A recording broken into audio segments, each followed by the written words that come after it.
तो आज हम डिस्कस करेंगे कंप्यूटर के प्रीवियस ईयर्स क्वेश्चन जो कि आपका सचिवालय 2012 में आए हुए हैं।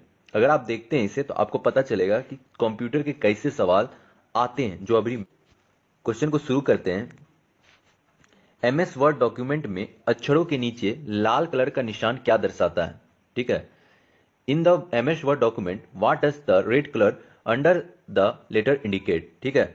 तो spelling error, grammar error, address block, printing error. तो क्या दर्शाता है जो हम लोग का कभी भी आप देखते होंगे एमएस वर्ड जो होता है उसमें रेड कलर जो होता है वो क्या दर्शाता है? तो स्पेलिंग एरर को दर्शो। आप देखते होंगे स्पेलिंग एरर जब भी होता है, आप अभी मोबाइल में भी कभी लिखते रहते हैं और स्पेलिंग एरर आता है तो आप देखते होंगे उसके नीचे रेड कलर हो जाता है। ठीक है, इजी सा सवाल है।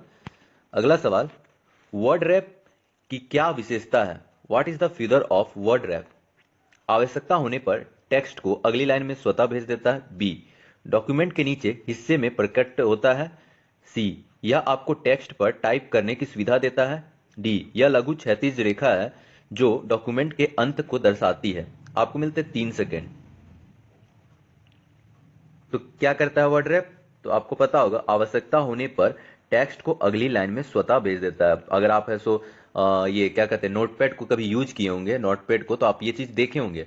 तो नोटपैड जानते होंगे क्या होता है। नोटपैड एक टेक्स्ट एडिटर है जिसका प्रयोग टेक्स्ट लिखने के लिए किया जाता है। इसमें आप टेक्स्ट को लिख कर अरेंज कर सकते हैं। इसमें टेक्स्ट को किसी, ठीक है, और नोटपैड में एक टेक्स्ट रैप की फीचर दिया गया है जिसमें क्या होता है टेक्स्ट जो होता है अपने स्वतः नीचे है सो भेज देता है। जब भी आप देखते होंगे बड़ा हो जाता है तो क्या करता है वो नीचे भेज देता है। ठीक है। अगला सवाल,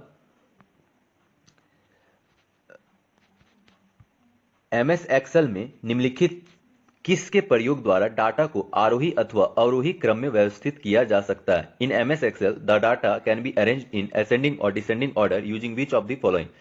by short command of table menu, by short command in tools menu, by short command of data menu, by title menu short command। तो आपको मिलते 3 सेकेंड। तो क्या होता है डाटा मेन्यू के शॉर्ट कमांड द्वारा। ठीक है। अगला सवाल, उस नेटवर्क का नाम क्या है जो केवल कॉलेज परिसर तक सीमित होता है? Campus area network, wide area network, internet, extranet. आपको मिलते 3 सेकेंड। तो अगर आप ये जितना भी है एरिया नेटवर्क जो भी है सो आपका नेटवर्क अगर पढ़े होंगे तो आपको ये बहुत इजी है। सवाल है ये कैंपस एरिया नेटवर्क जो होता है इसका आपको जो कैंपस के अंदर जितना सीमित होता है उसे कैंपस एरिया नेटवर्क कहते हैं। ठीक है, जैसे कि आप देख सकते हैं और कितने प्रकार के नेटवर्क है। तो आप वैन पढ़े होंगे, वाइड एरिया नेटवर्क, पैन पढ़े होंगे, पर्सनल एरिया नेटवर्क, लैन पढ़े होंगे, लोकल एरिया नेटवर्क, मैन पढ़े होंगे, मेट्रोपॉलिटन एरिया नेटवर्क। ठीक है। अगर है सो ज्यादा स्टूडेंट होते तो मैं कंप्यूटर के क्लास भी है सो अरेंज कर दूंगा।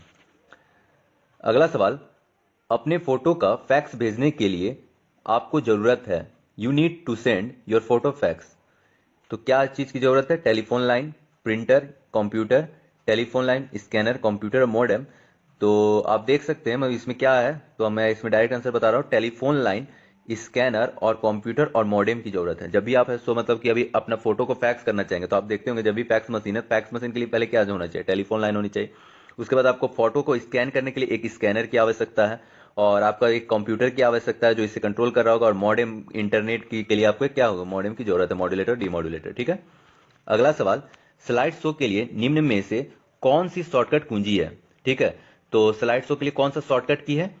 तो आप देख सकते हैं ऑप्शन, आपको पता होगा स्लाइड शो अगर आप है सो पावर पॉइंट या कोई भी चीज पावर पॉइंट अगर आप यूज कर रहे होंगे तो आप देखते होंगे जो हमारा F5 है, F5 जो बटन है वो क्या करता है? तो आपको शॉर्टकट है स्लाइड शो कभी भी हम लोग को दबाना रहता है तो F5 को डायरेक्ट यूज करते हैं। ठीक है। अगला सवाल, इंटरनेट पर एक होस्ट दूसरे होस्ट को किसके द्वारा खोजता है? ए, पोस्टल पता, बी, इलेक्ट्रॉनिक पता, सी, डोमेन पता, डी, आईपी पता। ठीक है। तो इसका उत्तर क्या होगा? तो आपको पता होगा हम लोग आईपी एड्रेस जानते हैं। अगर आप इंटरनेट यूज करते होंगे तो आप देखते होंगे कभी भी हम लोग कुछ चीज को खोजना रहता है तो हम पहले हम लोग उसका आईपी एड्रेस डालते थे। ठीक है। तो वो आईपी एड्रेस को ही हम लोग क्या करते हैं, उससे हम लोग को पता चलता है मतलब प्रत्येक कंप्यूटर का जो कि इंटरनेट से जुड़ा होता है उसका एक यूनिक एड्रेस होता है जिसे हम आईपी एड्रेस कहते हैं। आईपी एड्रेस के द्वारा हम किसी भी कंप्यूटर को आसानी से आइडेंटिफाई कर पाते हैं और ये कंप्यूटर जो कि इंटरनेट से जुड़े होते हैं वो होस्ट कहलाते हैं। ठीक है। आप जानते होंगे आईपी एड्रेस कितना बीट का होता है, तो आईपी एड्रेस 32 बीट का होता है, ये भी सवाल आते हैं, ध्यान दीजिएगा। और आईपी एड्रेस जो होता है ना वो 0 से लेकर 255 तक होता है, ध्यान रखिएगा कितना से 0 से लेकर 255 तक होता है। आईपी एड्रेस का एग्जांपल देख सकते हैं आप, ऐसे होता है 180.881 पॉइंट ऐसे करके समथिंग 4 ये होता है, ठीक है। अगला सवाल, जब किसी जब किसी HTML पृष्ठ पर कतिपय पाठ पर माउस को रखा जाता है तो यह हाथ के आकार में परिवर्तित हो जाता है, ऐसे को क्या कहा जाता है?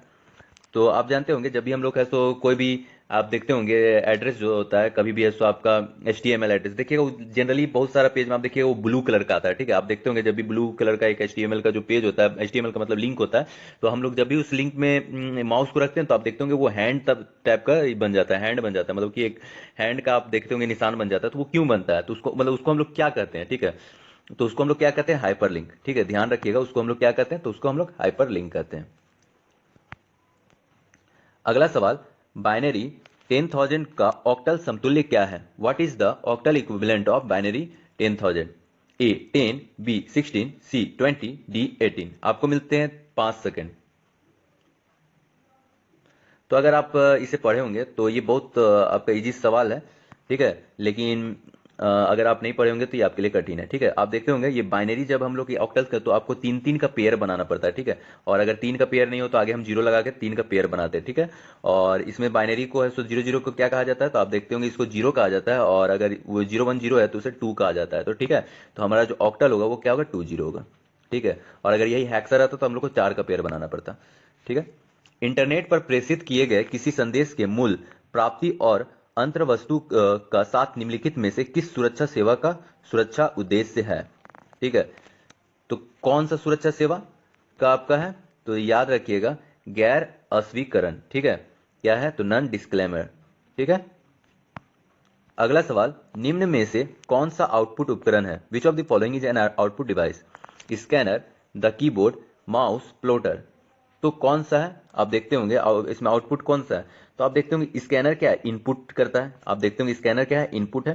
कीबोर्ड क्या है, वो भी हम लोग से इनपुट लेता है। माउस क्या है, वो भी है सो हम लोग के लिए इनपुट है सो लेता है। लेकिन जो प्लॉटर होता है देखिएगा आपको प्रिंट करने के लिए यूज होता है, तो ये क्या है, एक तरह का आउटपुट डिवाइस है, मतलब वो प्रिंट कर रहा है, मतलब क्या कर रहा है, वो एक आउटपुट दे रहा है, तो क्या है, ये आउटपुट डिवाइस। तो इसका आंसर क्या होगा, डी, ठीक है।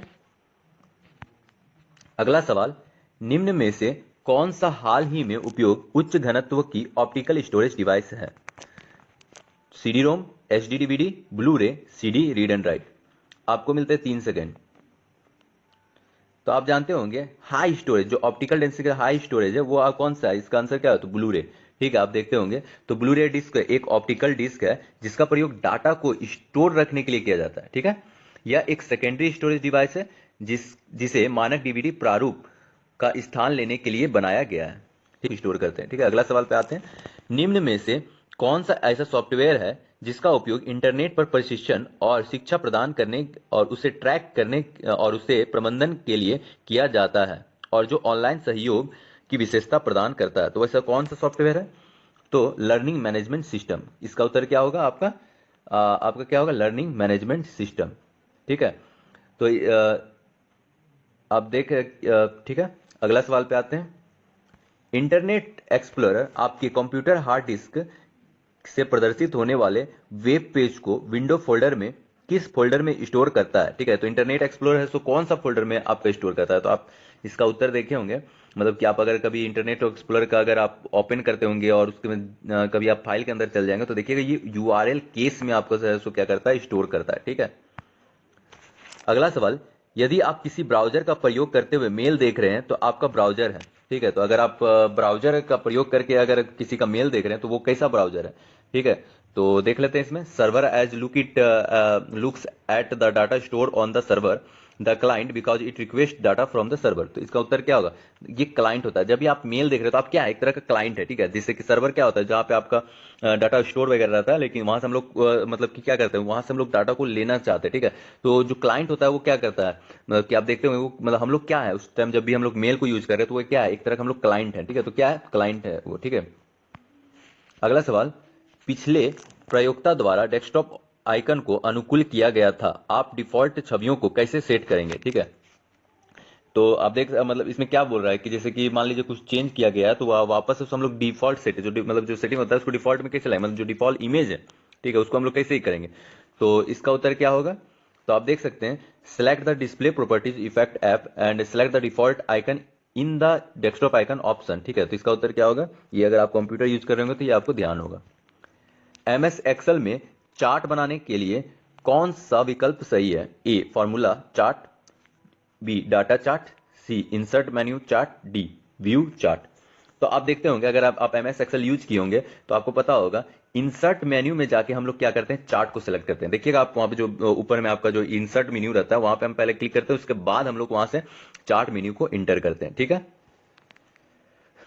अगला सवाल, विंडो के डेस्कटॉप पर F5 दबाने से क्या होता है, ठीक है। तो F5 दबाने से क्या होता है, तो refresh the screen, help menu open, does nothing, open search. तो F5 दबाने से क्या होता है, आप कभी भी कंप्यूटर यूज करते हैं इस कॉमन सा है तो हम लोग बोलते हैं इसकी रिफ्रेश कर दो, रिफ्रेश कर दो। रिफ्रेश करने के लिए क्या करते हैं तो हम लोग F5 को यूज करते हैं, ठीक ना। तो ऐसे F5 का इसका इस्तेमाल जो होता है बहुत ज्यादा होता है और हर किसी को इसका इस्तेमाल का पता रहता है, ठीक है। और ज्यादातर हम लोग क्या करते हैं तो इसको रिफ्रेश करने के लिए, लेकिन अगर आप ब्राउजर इंटरनेट पेज पे अगर आप इसको यूज कर रहे हैं तो आप जानते होंगे इसको रीलोड करने के लिए हम लोग यूज करते हैं। क्या करते हैं तो आप देखते होंगे कभी भी हम लोग को रीलोड करना रहता है, अगर वेब पेज में हम लोग यूज कर रहे हैं तो उसमें क्या करते हैं हम लोग F5 को क्लिक करते हैं, ठीक है। तो इसका उत्तर क्या होगा, रिफ्रेश द स्क्रीन। अगला सवाल, फाइल सिस्टम स्थायी रूप से कहां संग्रहण में रहता है, where is the file system permanently store. तो A primary, B secondary, C device, D direct memory. File system कहां पे स्टोर रहता है, तो आपको पता होगा जितना भी हमारा फाइल सिस्टम है वो सेकेंडरी होता है, ठीक है, परमानेंटली स्टोर करता है सेकेंडरी में, ठीक है। अगला सवाल, who created the first electronic computer ENIAC. तो इनियक का है सो मतलब कि इनियक कौन बनाया था, तो आप अगर पढ़े होंगे इसको तो जनरली अगर याद किए होंगे तो एकट एंड मोसले इनियक का जो है डिस्कवरी किया, मतलब आप बोल सकते हैं जो साइंटिस्ट जो खोज किए थे इनियक, पहला इलेक्ट्रॉनिक कंप्यूटर जो था, ठीक है, इनियक, वो कौन किए थे तो एकट एंड मोसले किए थे, ठीक है।